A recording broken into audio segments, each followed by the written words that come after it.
I promise you, this case is one of the worst I have ever covered, and I have covered the most brutal and torturous of crimes on this channel, but there is something so breathtakingly evil about this case that it just blindsides you.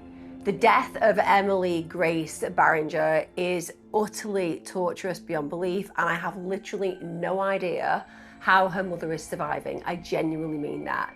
Obviously, it's going to be a case that many of you struggle with because this is about child abuse and murder. But with respect, I also think that Emmaleig's story needs to be told without a shadow of a doubt. It's one of those that reminds us constantly that there are these monsters that walk behind masks of humanity, and that these predators are so good at selecting targets that they can exploit. And I promise you, this case examples that perfectly. Now, before I kick off with the rest of the case, just to say thank you all of you who are joining me again today. If you are enjoying my content and you find it interesting, please do subscribe. Also, give me a like, it helps me get out to more people. And a massive shout out to every single one of you supporting my YouTube membership and on Patreon. I hope you're enjoying the podcasts and also your full-length videos there. If any of you want to find out more about that, you can head over to those channels and have a look. Let's talk about the most brutal crime that I have covered for a while, and I cover many, many brutal crimes. Let's talk about our little girl who should be living her life freely and fully right now, but isn't because of the perpetrator in this case. Let's talk about Emmaleigh Grace Barringer. She was born 8 weeks premature on the 27th of November 2015. Now, I had a prem child. That means you're in NICU with them, and obviously it also means that they can have some challenges to the beginning of their world. And just for a parent, it's really difficult when you give birth and then all of a sudden you're not with your child directly, they've been taken to NICU, and you have to go through the trials and challenges of that difficult time. And certainly 8 weeks premature, well, she's at a point where hopefully everything's going to be okay, because at 32 weeks, most children are fine, but it doesn't mean that you don't have a huge amount of fear about possibilities. But she overcomes those health challenges. So she is now a child that has everything to look forward to. She has a parent who loves her, she's got siblings who are going to adore her, and a life where she can thrive. Now, she's just 10 months of age when she loses her life. So all of that possibility ends because of the perpetrator in this case. Her mother, Amanda Lee Adkins, she was a young woman. She was a single mum. She was raising multiple children, which is obviously pretty challenging, but she adored her kids. And Emmaleigh had 3 older half-siblings. She had Cameron, who was 2, Carly Page, who was 6, and Nathaniel, who was 7. And there were lots of other extended family members who were involved in her household and who adored her, and everybody who spent time with her just thought she was the sweetest little angel. Apparently, she had the most gorgeous smile. She was really full of life. She was that typical happy baby girl. She was at that point where she was going to get ready to walk and then no doubt to dance, and of course to have that curiosity and inquisitiveness about the world around her. And Amanda, her mother, absolutely loved her to pieces. And I know that we can say that people post things on social media which are mythical, and they do. We all know that. What people put on Facebook, etc., is often not true, but genuinely, where Amanda is concerned, it is clear that she adored that child. She had lots of pictures on Facebook of her daughter, just saying how much love she had for her. Now, after she relocates home in 2016, she ends up meeting a new guy. This guy's called Benjamin Ryan Taylor. He's 32 years of age. They begin dating in July of 2016. And I have to be real with you, when it comes down to it, people who knew him and who knew her said they really worked together as a couple. People liked him as an individual. They're very fond of him. He was actually from the Jackson County area of West Virginia. And people said, we thought he was good for her. Their relationship seemed healthy, and most people felt he was an overall decent guy. He did, however, move in with Amanda after just a couple of months of them dating. Now, that worries me. This isn't about me trying to be really harsh and judgmental towards Amanda. What I'm saying is, anyone can behave well for at least 12 months, if not a few years, before you start to see their true colours. And a lot of you will relate to that. You'll have been in a relationship where the person started off being amazing, and then 6 months down the line, maybe not quite as amazing, a year down the line, you're thinking, did I get it wrong? And then you realise that you've met somebody who's either a perpetrator of domestic abuse, or they're being coercive towards you, or they're just making your self-esteem feel like it's on the floor. When we first meet people, we meet them at their best, and then slowly that best can be eroded. And so a few months into a relationship, you have no idea who this human being is. You don't know who they're going to become. And when you have children, you have to remember as well, and this is going to sound awful because it will make you think I walk around the world just being horribly suspicious of every human being. I'm not trying to say it in that way. I appreciate we all need to trust in core most people that we spend our lives with, because fundamentally that's what relationships are based on. But what I'm telling you is, if you are a perpetrator of child abuse, for example, your job and your purpose in life is to find opportunities to get close to kids. Simple as that. So if you want, because you have a predilection towards children on a sexual level, to be around those children, you're going to need to put on this mask of acceptability that shields the monster beneath, because no mother's going to let you into the home with their kids if you're coming across as somebody who's going to be problematic around children. That's not what most mothers do. There will be a few, because there are also female perpetrators out there. For the most part, no woman would let you cross the threshold if she thought you would harm the hair on one of the heads of their children. However, child predators know that. So they form a picture of acceptability, of kindness, of compassion.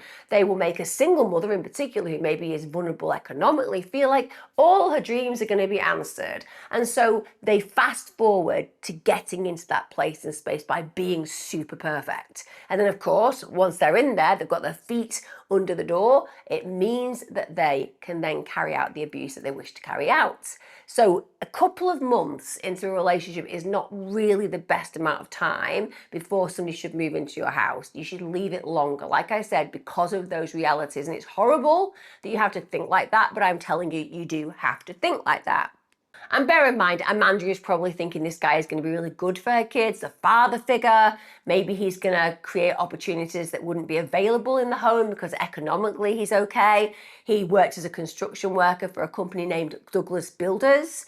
But equally, I think just a scan of his social media page does bring in some concerns about him, because his Facebook cover photo read, "I will never apologize for being a sex freak."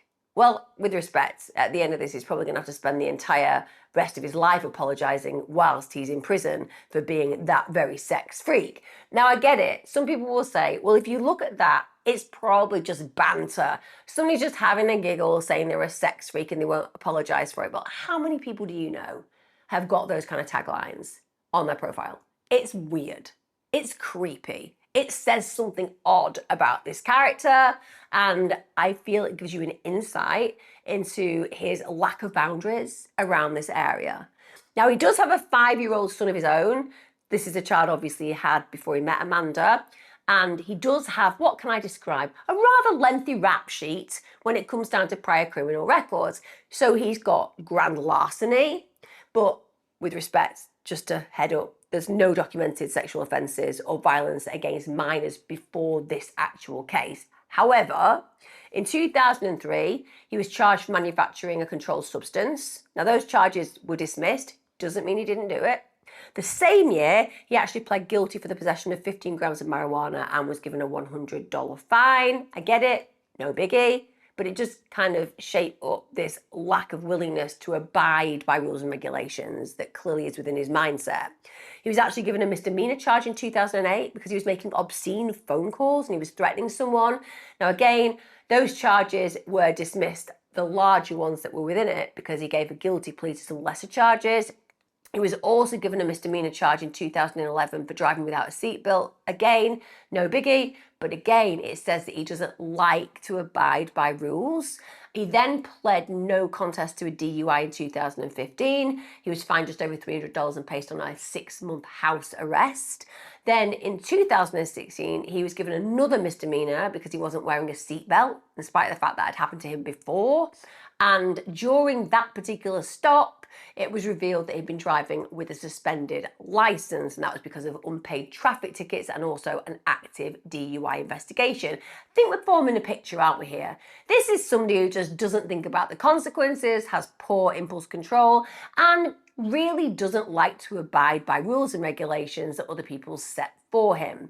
Also, just to add to this, he had a record of burglary and breaking probation. Seems like a dreamboat. He also had a reported heavy use of alcohol. He'd had episodes apparently of blacking out. In fact, he does speak to the investigators during this case, saying that he blacked out multiple times on the night that he carried out this horrendous crime. Though, I'm just going to tell you from now, a little bit convenient, isn't it? Just a little bit convenient. Just decides that on the night he carries out a horrendous crime that he just blacked out quite a few times. I mean, some would say that we could air that with suspicion. Now, on October the 2nd, 2016, this is the day when the worst crime possible is essentially carried out.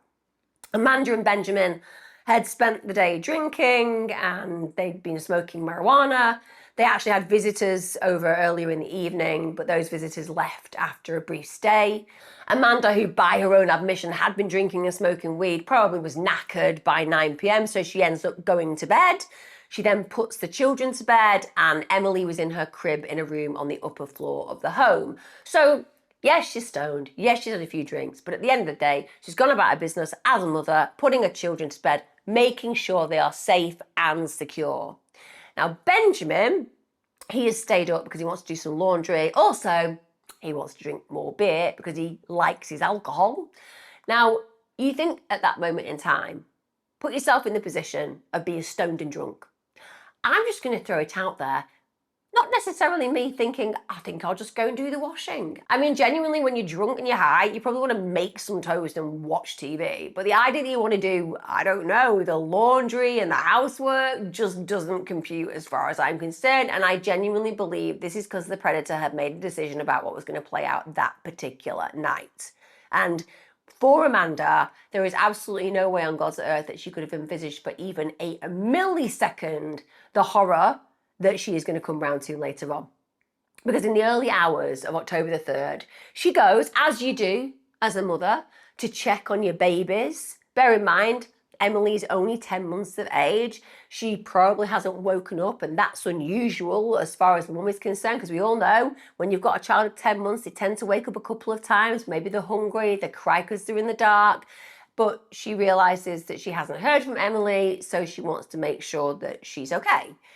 Now, one of the things that she immediately realises when she wakes up that's a bit weird is that her boyfriend isn't in bed next to her. It's around 4:45 a.m. So she's thinking to herself, where is he? And then she goes to look at where her baby had been sleeping, and her baby isn't in the crib. So Amanda is concerned by this, but not terrified. I mean, in that moment, she thinks there's a very simple explanation. So she walks around the house. She wants to figure out where she's gone. And she's assuming at this point, of course, that potentially her little girl has fallen asleep with Benjamin downstairs. Maybe he's been doing the laundry. Maybe he's heard the baby crying, doesn't want to disturb her, being a bit chivalrous. And he's taken the baby downstairs, and they're now happily cozied up on the couch. She walks around the home. She can't find a baby. She can't find Benjamin. Now, the only place that she can think to check is the basement at this point, because she's seen and looked everywhere else. She remembers, because of the fact that he said he was going to do the laundry, that could be a reasonable explanation. He's down in the basement. He wants to be responsible, so baby's with him. What she sees when she goes into that basement is a sight that she will never, ever get over. I don't need to know this woman to know about the embedded trauma that will have occurred in the moments that I'm going to describe now.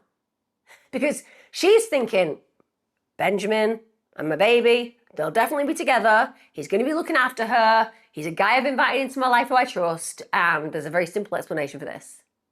And then she realizes the explanation is as far away from simple as any explanation could be, because Emmaleigh is lying naked on a pile of laundry. The lights are dim. She can't initially make out what's going on, but she can see leaning over her beautiful 10-month-old baby was her new boyfriend, Benjamin, and she knew instantly. It was sinister. He's sweating. His jeans are unbuttoned. His shirt's off. She immediately says, "What are you doing?" He then tells her he's drying her daughter off. She says, "Why would you be drying her off at this time?" And then she walks closer, as you would do, because she knows it doesn't resonate, it doesn't make sense. And then out of the confusion, she realizes that her beautiful 10-month-old baby girl is literally covered in blood, her face just covered. Also, she can hear her daughter is making these horrible gurgling sounds. She touches it, she's cold. At this point, Amanda just slaps Benjamin across the face. She screams at him, "What did you do?" Then she rushes her baby girl upstairs, away from Benjamin, because bear in mind, she knows immediately this man is a predator of the highest level in that moment. She calls 911. She must have been thinking to herself that what he's done to her daughter, he could come and also harm her too, because the gravity of his ability to do harm is just enormous. Now, in that call, she's screaming, "I think he fucking raped her." She can literally be heard in the background screaming at Benjamin, "What the fuck are you doing? Why is she naked?" She also tells the 911 dispatcher that her daughter is bleeding from her vagina. Can you imagine how the paramedics are feeling as they arrive with that information? But before they do anything else, they have to get that little girl to hospital, and they take her to Charleston Hospital. Now, unfortunately, she won't make it. After a couple of days, she is pronounced brain dead and she's removed from life support. The medical examinations that were done reveal the most horrific injuries that clearly mean that there's not been a tragic accident here. This little girl has been subjected to the most heinous, horrific abuse. But in between, you have Amanda, who's now realizing that the rest of her life is going to be without her beautiful baby girl, because she has to make that horrendous decision on October the 5th, 2016, just 2 days after that horrific attack, to actually switch her beautiful little girl off. They take her off life support, and the reality of that is that she is the one who ultimately has to bear the weight of that decision. Now, she's told by the doctors that her daughter stood no chance of survival.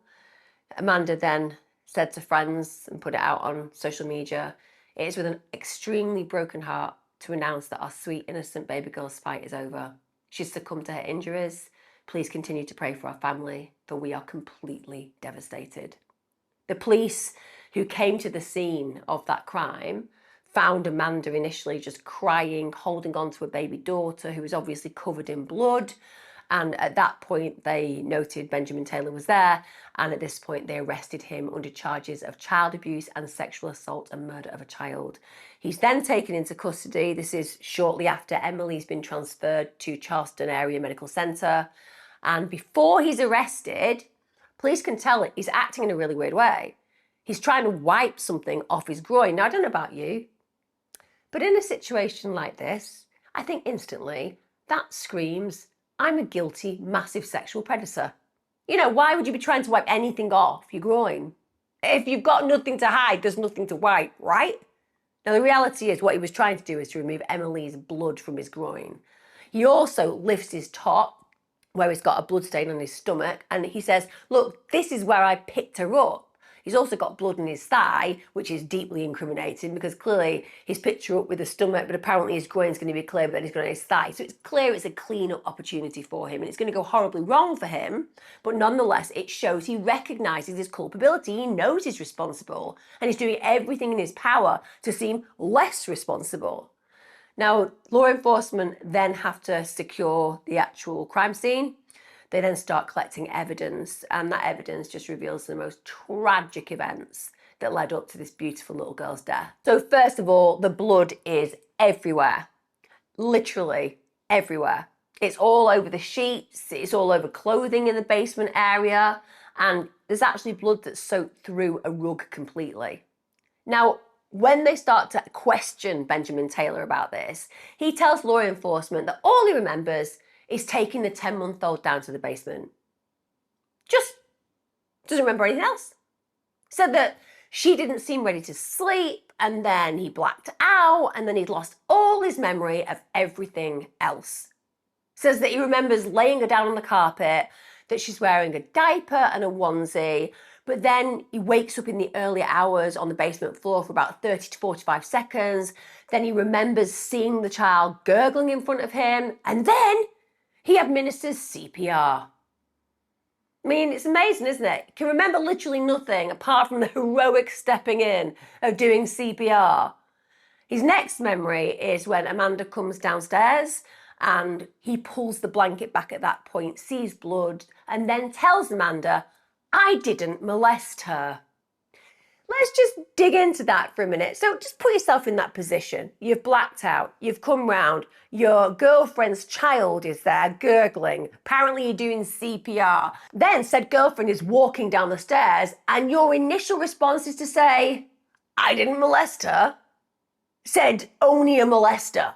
Because I don't know, the average human being, it wouldn't even come into your mind that your girlfriend is going to think you molest her child because you're a trustworthy human being. Nobody who is innocent would ever speak the words, "I didn't molest her," in the moment when a child is bleeding, because all you'd be thinking about is, "Oh my God, what has happened to this baby?"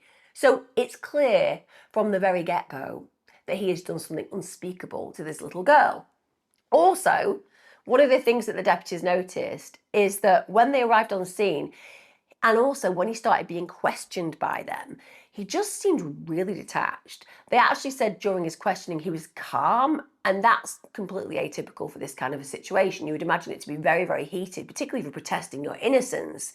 Also, he gave a lot of conflicting accounts. He didn't seem at all alarmed by the child's condition. He's not going to, is he though? Because he caused it.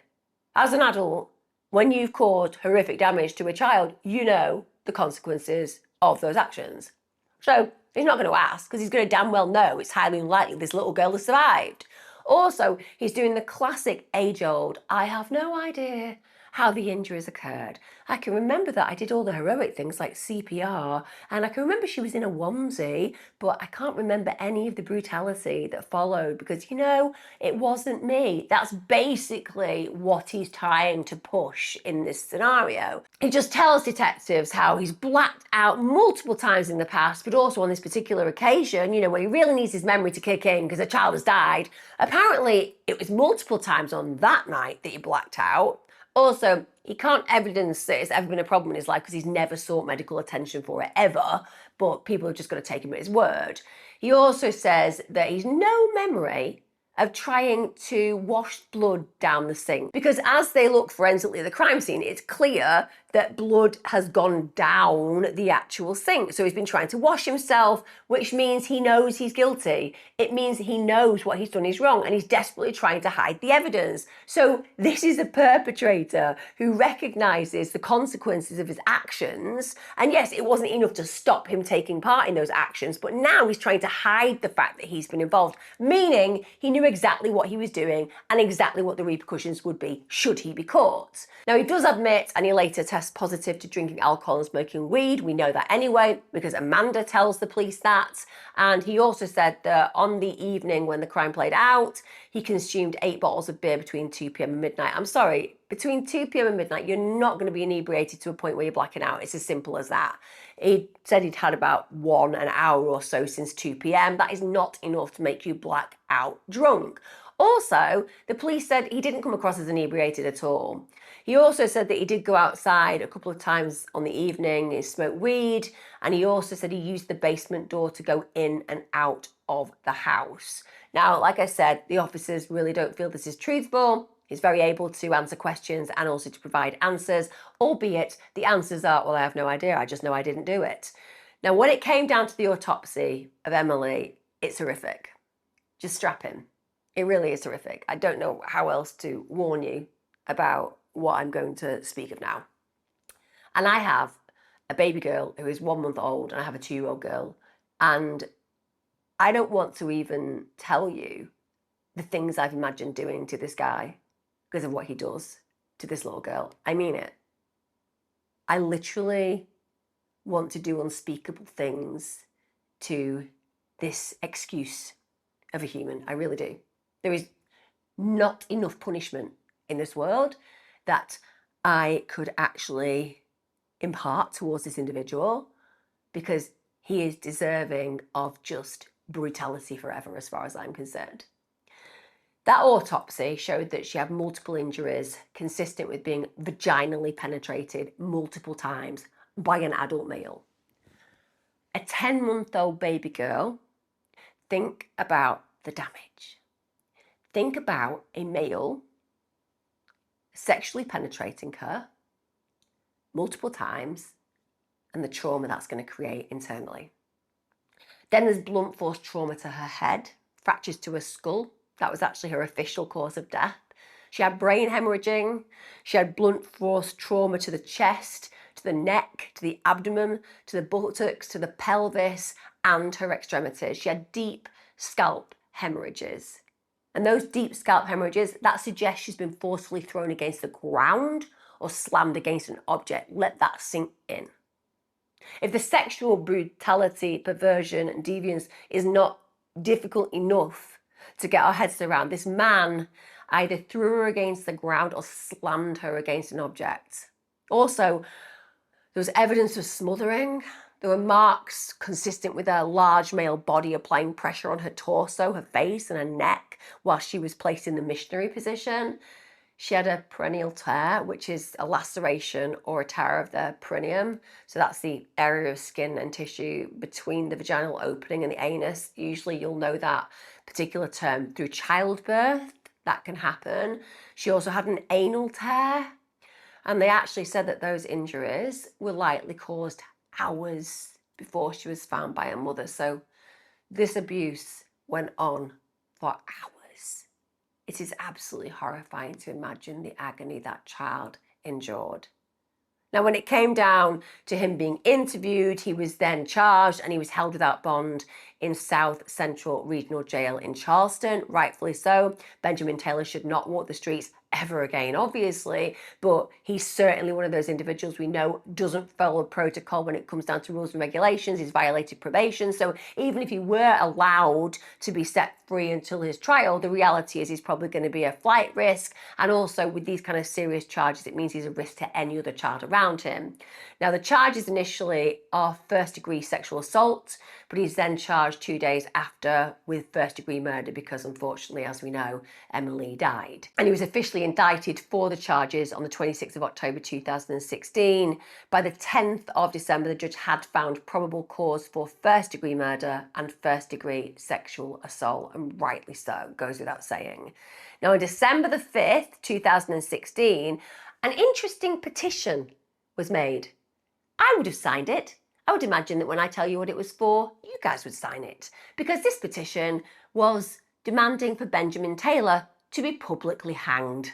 They actually sent that to the government. Honestly, guys, I didn't actually create that particular petition, but I certainly feel that that petition is one I could have created. And like I said, I would have signed it. In fact, I would have signed it from all of my family members in different signatures, just to give some gravity and license to that reality of what we wish to happen. I know, I get it, guys, I get it. The death sentence ultimately can lead to people who are innocent being killed, and that is a travesty and should be avoided at all costs. But then there are those that are indisputably guilty and have done the most horrific crimes, and I'm like, this guy should not be paid for by public taxes to survive for however long he gets in prison. This guy does not deserve the life that he's been blessed with, no matter whether he's in prison or otherwise. He, as far as I am concerned, has absolutely been deserving of that life being removed. You won't be surprised it had loads of signatures. Now, Benjamin's trial actually got postponed. It went ahead in 2019, and he actually had to appear in court wearing a bulletproof vest and a helmet. I think we can imagine why that was the case, because the sentiments in the community were that he did not deserve the life that he was living, no matter where he was living that life. Now, because of the nature of this case, there were 7 law enforcement agencies present at the courtroom. These included Ravenwood Police, Ripley Police, Jackson County Sheriff's Office, West Virginia State Police, WVDNR, the U.S. Marshal's Office, and also the Fire Marshal's Office. Now, because this case involves such graphic and really emotionally distressing information, early court hearings were actually closed to the public. The prosecutors actually argued that Taylor's actions were not only intentional, but also that they displayed extreme cruelty. I mean, if these weren't intentional or weren't extremely cruel, what would that mean about crime? I mean, this has got to be the worst of the worst, hasn't it? So the prosecution is absolutely right.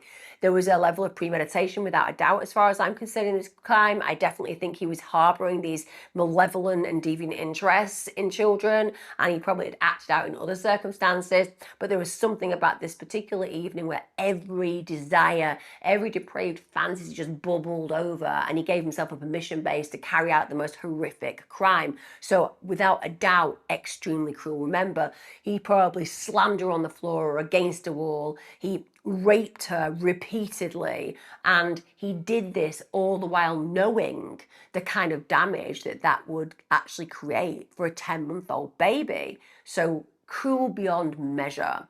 Now, the state announced it would seek life in prison without the possibility of parole. The reason it didn't go for the death sentence is the state does not have the death sentence, so it wasn't on the table. And what did Benjamin Taylor do? He pled not guilty.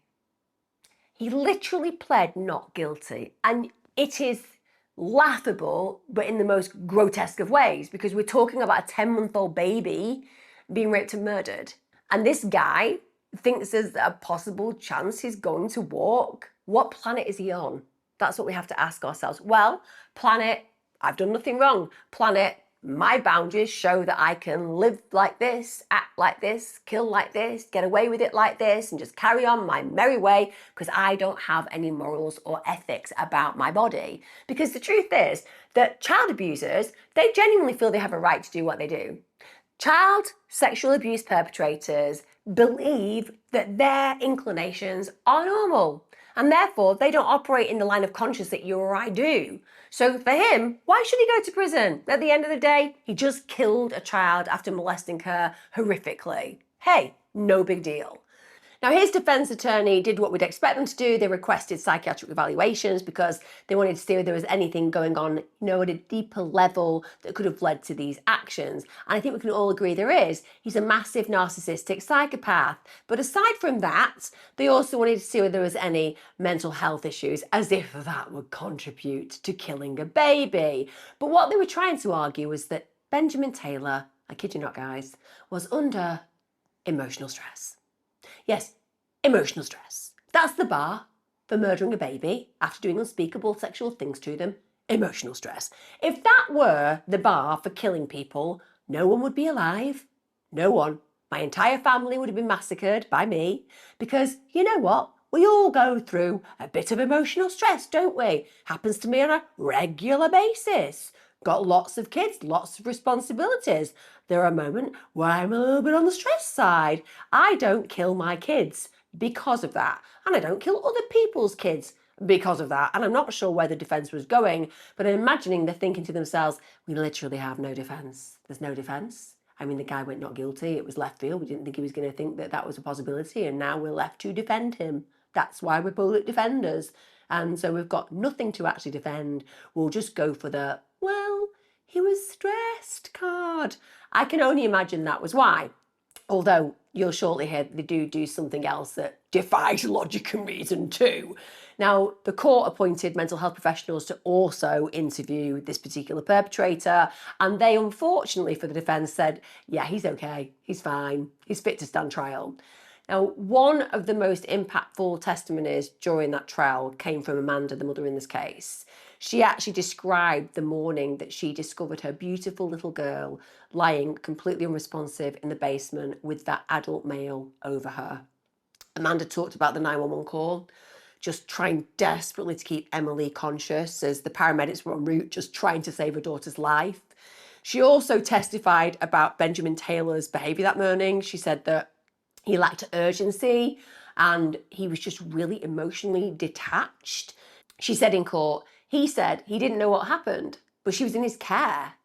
Now, the medical examiner, they testified in absolute detail about the injuries that had led to Emmaleig's death. They explained that her brain had suffered irreversible damage because of blunt force trauma, and also the investigations showed that that same night he had raped Emmaleigh.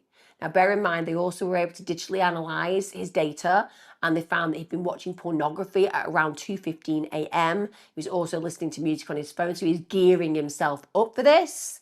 Now, he did acknowledge that he'd used his phone to view pornography, and that was just a little more than an hour before his girlfriend found him with Emmaleigh.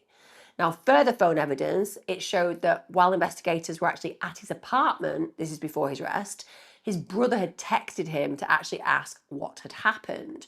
Now, his brother had texted him because he'd made a call to a contact named home. It was around 4:54 a.m. That's 6 minutes before the response team arrived. Now, he replied to his brother and texted back saying, dumb shit, but don't worry, I'll be dead sometime. Well, yes, if that petition was accepted by the government, you would be. In the public square, probably with women knitting like they did in the French Revolution when people were being guillotined. Anyway, that's just me going into a fantasy zone right there as to what I wish could happen in this situation. But also it does expose the fact that this guy knows what he's done and knows there are going to be serious consequences. Now, the prosecutors, they were actually able to use the body cam footage in court, which shows him pulling the waistband of his pants down, which firstly exposes his genitals to the police. I mean, that just seems like a little bit of a weird thing to do anyway. But apparently he's trying to show the police that there's no blood on his penis. Like, literally. Now, the fact that he has bloodstains in that footage on his leg and torso, which is massively incriminating, demonstrates that he hadn't really thought it through. But the fact that he needs to show the police his penis in this way, again, it screams guilt. You wouldn't even think about that, not for a second. If you have not abused a child sexually, you're not going to be thinking that you have to prove anything to the authorities because truth is truth. Now, the prosecutor said to Taylor's defense team, without a doubt in my mind, your client is responsible for the rape and murder of Emmaleigh Barringer. They went on to say that he'd actually locked the window of the basement and the door of the house because clearly that makes it more difficult for first responders to get in. And also the forensic evidence of the bloodstains on the laundry, on his clothes, as well as the blood that was found on the floor of the basement, as well as the blood that was found soaked through the rug on the floor. I mean, we're talking about a 10-month-old baby. They don't have a lot of blood compared to an adult, and it's everywhere. And there was also that blood in the sink where he tried to wash the incriminating evidence away, which means that he was trying to conceal evidence because he knows damn straight that he is guilty as hell. Now, the court also played his calls from jail, and they are breathtaking in nature. One of the calls is on the phone to his mother. Now, I don't know about you. Most crimes, I think I would be able to visit my children in prison for.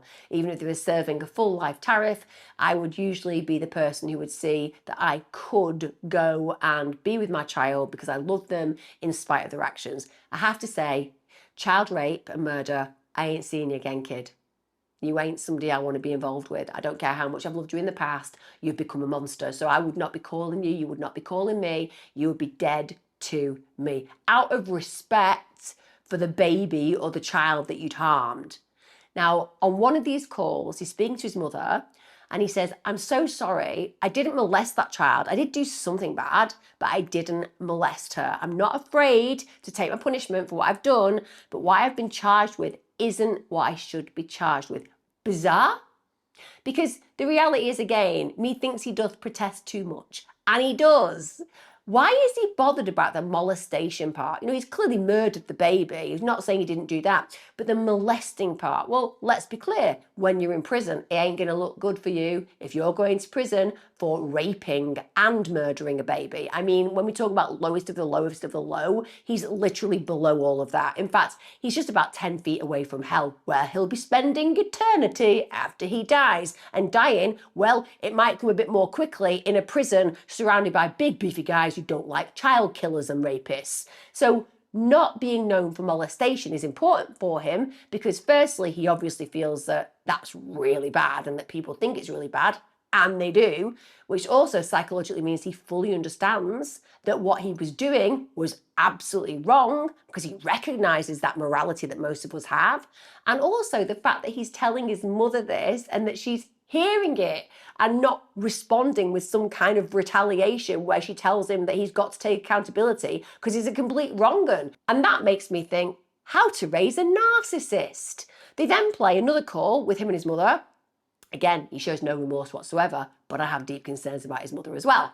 Because in this call, they're talking about how the organs of Emmaleigh have been donated because clearly Emmaleig's mother, in spite of her agony, in spite of her loss, in spite of her grief, in those moments where she had to choose to turn her child's life support off, she makes that incredibly selfless decision to donate her baby girl's organs so that other children can survive.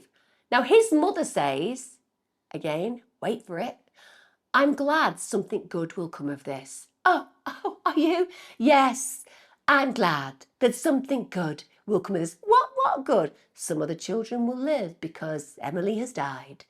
I think Emmaleigh didn't die. Emmaleigh was raped and murdered by your bastard son who you brought up. And your response to this is, well, something good. Silver linings coming out of it. Honestly, I don't like what she says in this phone call.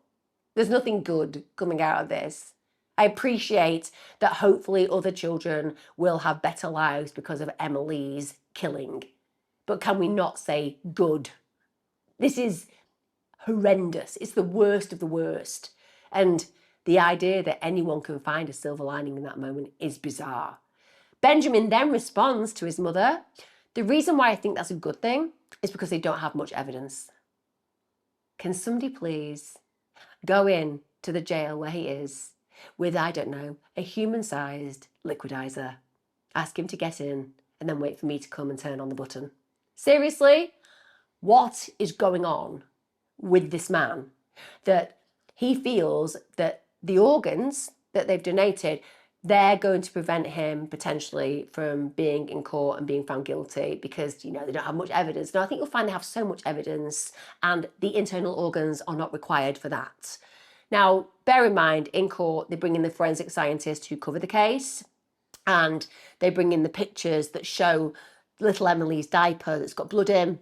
Also, they bring in semen evidence, and they also did state to the court how seminal fluid had been found on the jeans that he was wearing at the time. So clearly bang to rights, dead to rights. Also, they bring into court what was on that Facebook page, the profile that reads, I will never apologise for being a sex freak. And that doesn't look good, does it? In light of the evidence that they're bringing to court. Now, the third day of the trial focused on the forensic evidence of DNA, and the forensic scientist was called David Miller. He was from the West Virginia State Police Forensic Lab. He explained how 42 samples had been tested and confirmed consistent with the charges. So basically, all 42 samples confirmed that the charges that had been brought against this perpetrator were correct. It was consistent with those charges.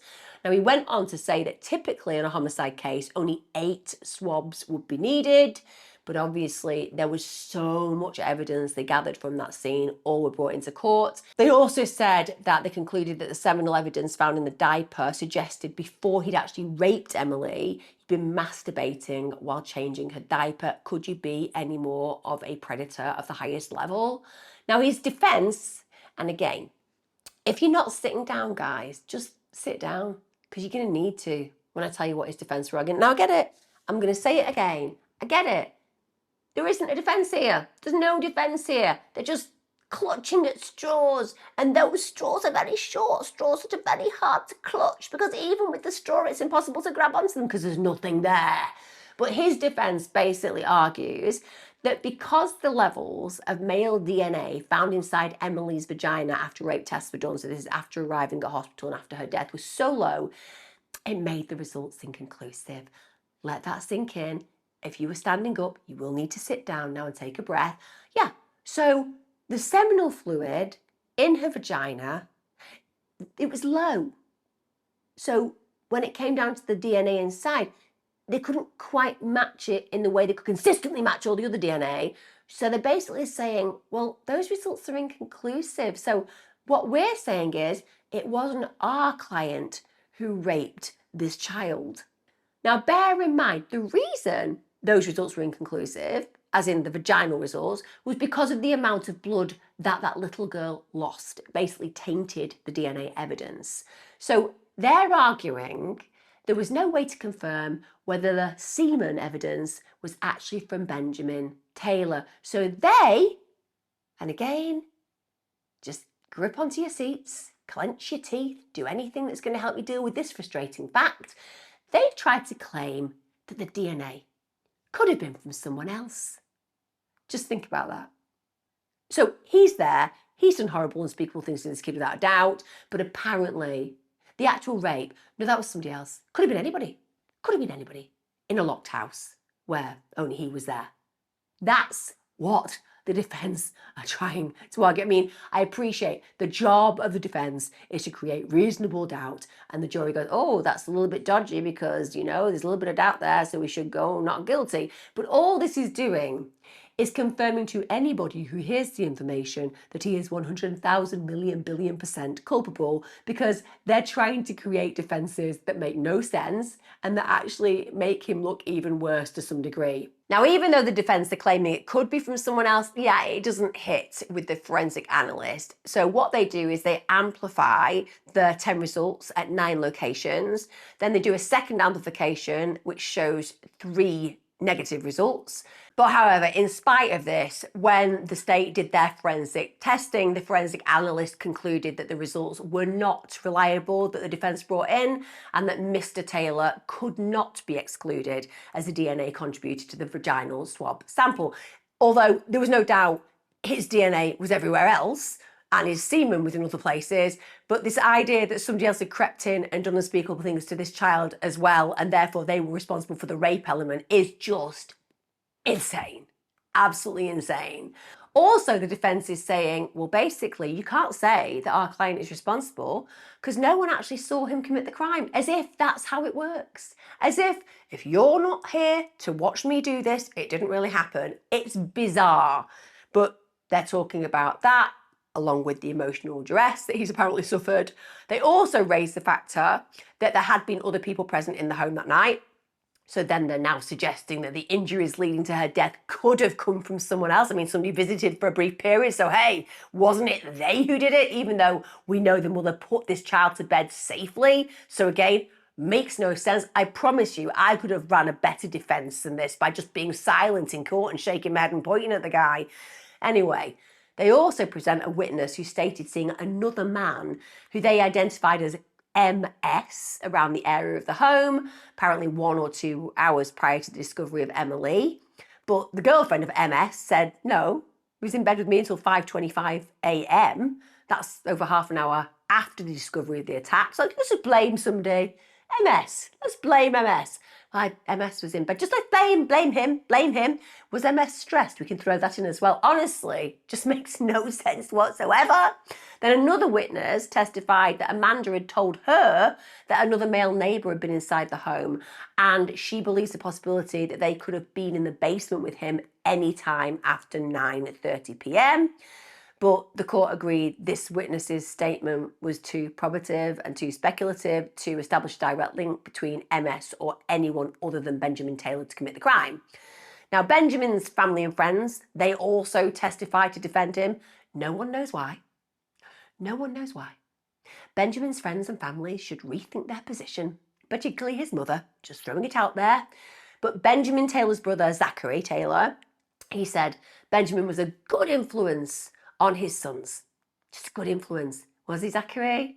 Was he a good influence on his sons? You mean you let your sons be around your paedophile predator brother and they enjoyed being around him? That makes him a good influence. You know what? That could also make him a groomer. A massive groomer. Big groomer around your kids. He also said there's no possible way he did what he did. He also said there's no possible way he did what he's being accused of doing. Yes, he did. He did, Zachary. And you know what's really sad, Zachary?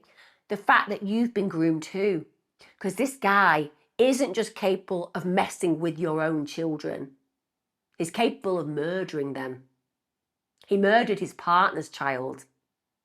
You're lucky he's locked up.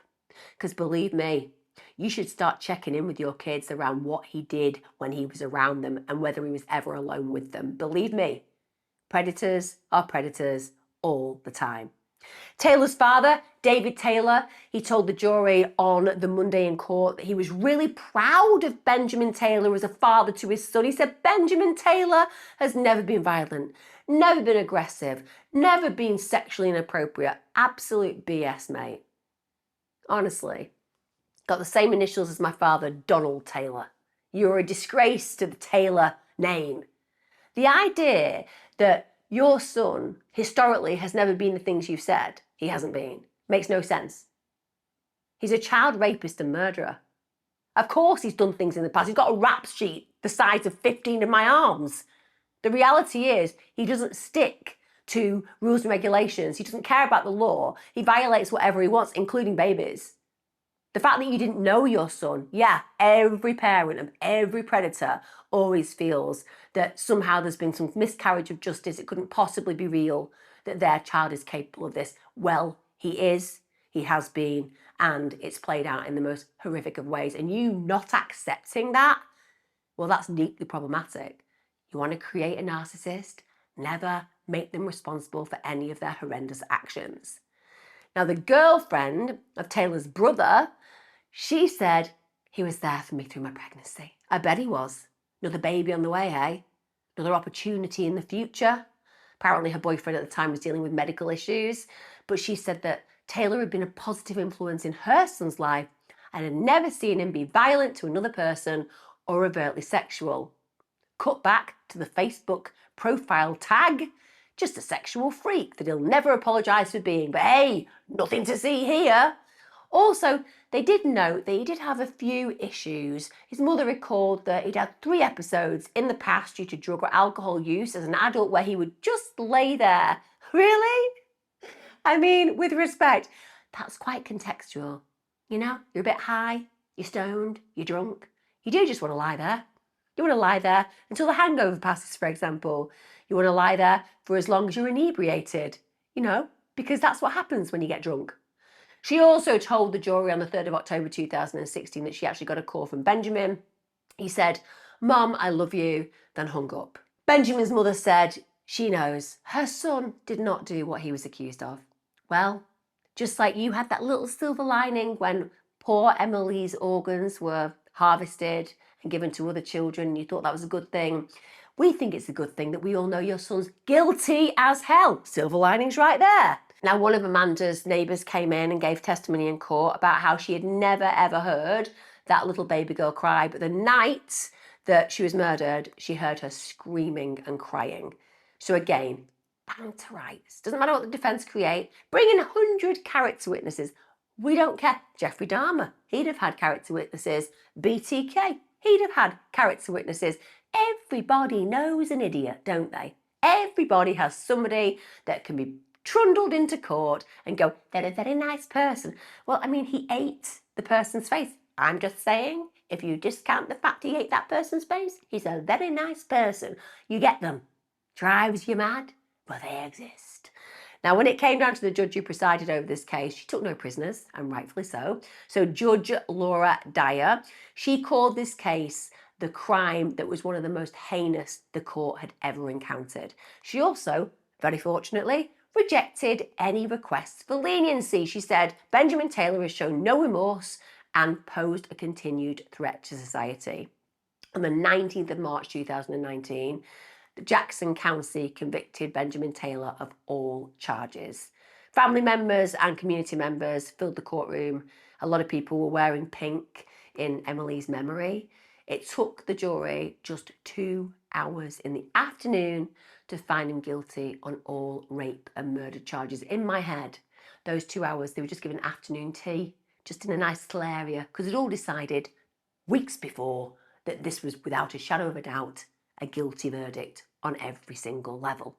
And I like to imagine them just all kind of smirking to themselves with the smugness, knowing this guy's never going to get to see the light of day. 2 of them are thinking, I'm really glad I started that petition online. Hopefully, if it goes through government, we can all drag him out to the public square and be done with it. That didn't happen either. That's just me again, moving into my fantasy zone where these kind of perpetrators get what they absolutely deserve. And the jurors recommended no mercy, which I just love that sentiment of no mercy. That means that he should not at any point get any eligibility for parole. They said that's how much mercy he had for Emmaleigh Barringer. That's how much care he had for the life he took. Show him that level of care. Show him that level of mercy. In other words, show him none. That's what Jackson County Prosecutor Katie Franklin said in her closing statement. That's powerful, isn't it? That is powerful. Show him that level of care. Show him that level of mercy. In other words, show him none. I just had to repeat those because they're really powerful. She's a good prosecutor. Now, Benjamin Taylor cried in court as the verdict was read. Oh, boo-hoo, Benjamin, but where's your mum with the silver linings now? Everyone else is smiling though, so that's a silver lining. Now, this was the first time he literally had shown any emotion in the court trials, even when they were literally showing the most graphic images that you can imagine of that beautiful little girl's body, just no reaction, no emotion whatsoever. Of course, when it came down to his testimony, he just carried on claiming that he wasn't able to remember what happened. He just blacked out.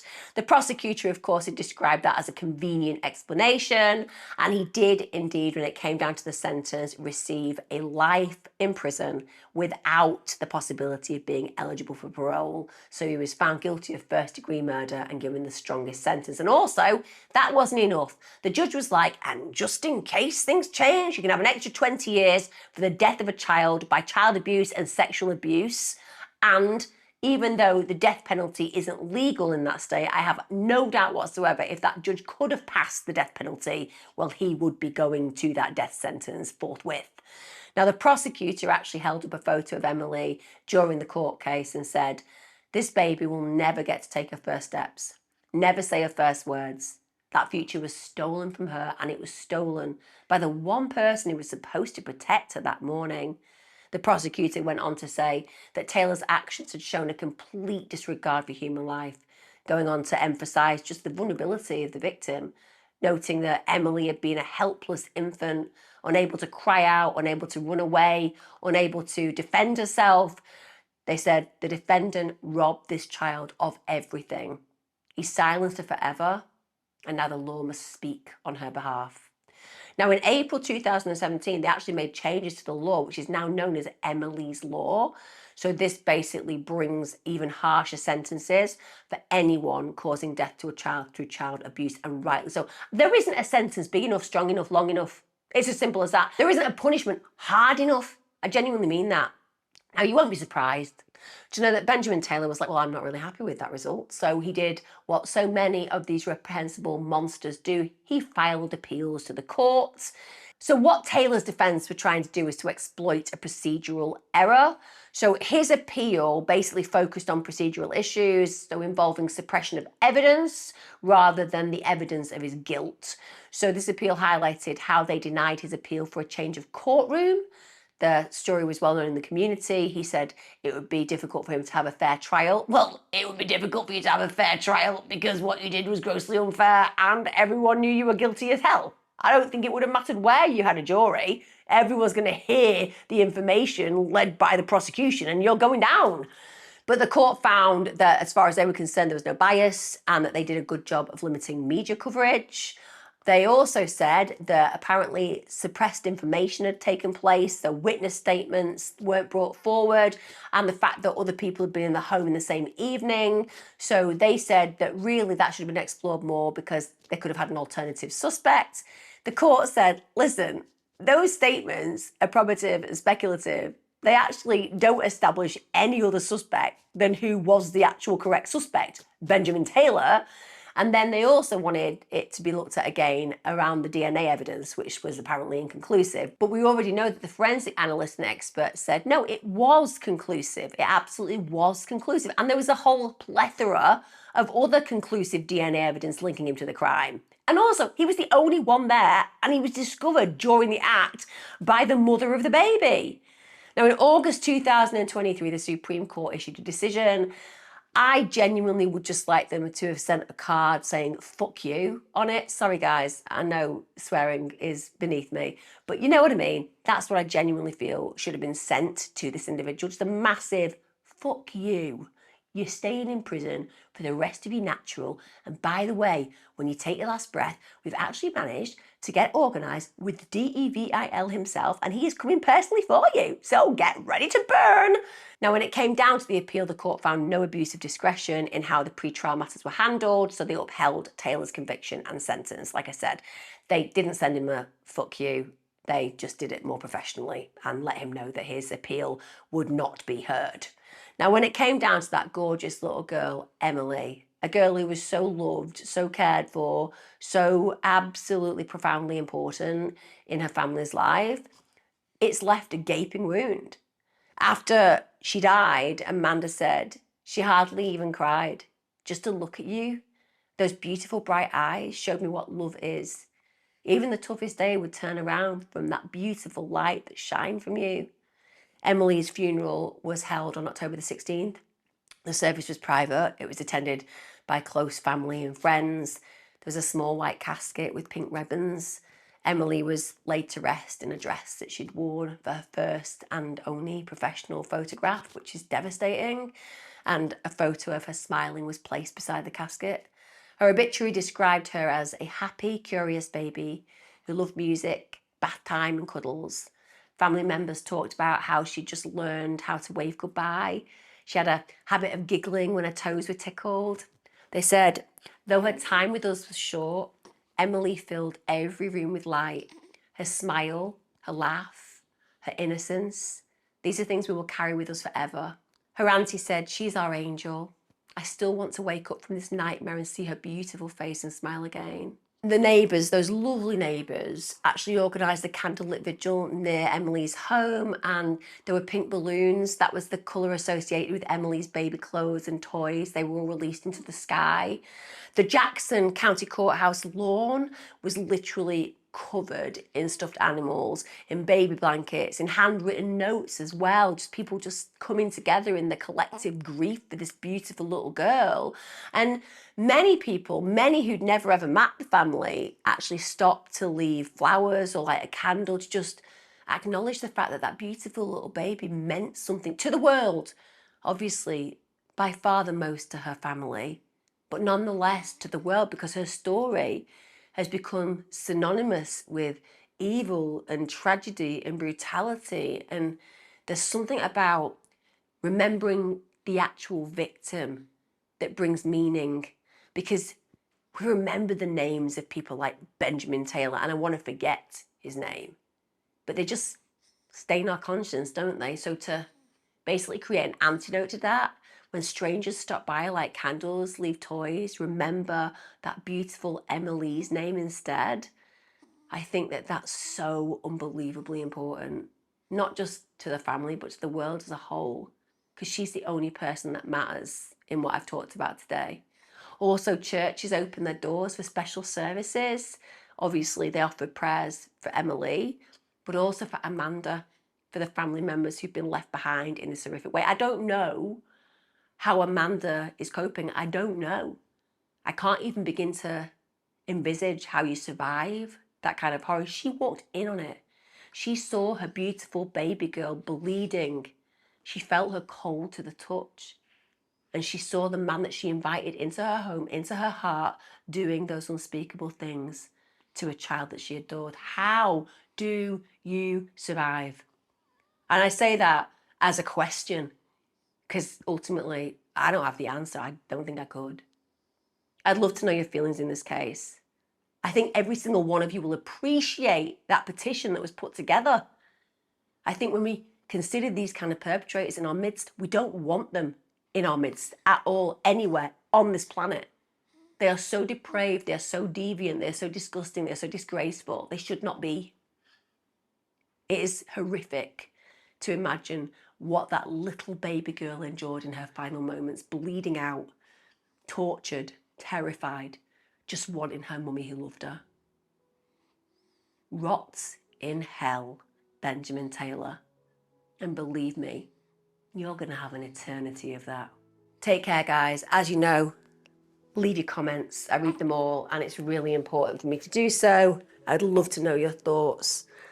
When I look at my baby girl here right now, the way I feel towards people like Benjamin Taylor, what I would wish to do to them, it would definitely get me banned off YouTube. And also I think the online safety bill that's come in would probably have me thrown off as well. But you know what I think, you know how you feel. We all feel the same way. Take care, look after yourselves, and hug your babies just that little bit closer this evening. Hug your babies for Emmaleigh. Take care, be safe.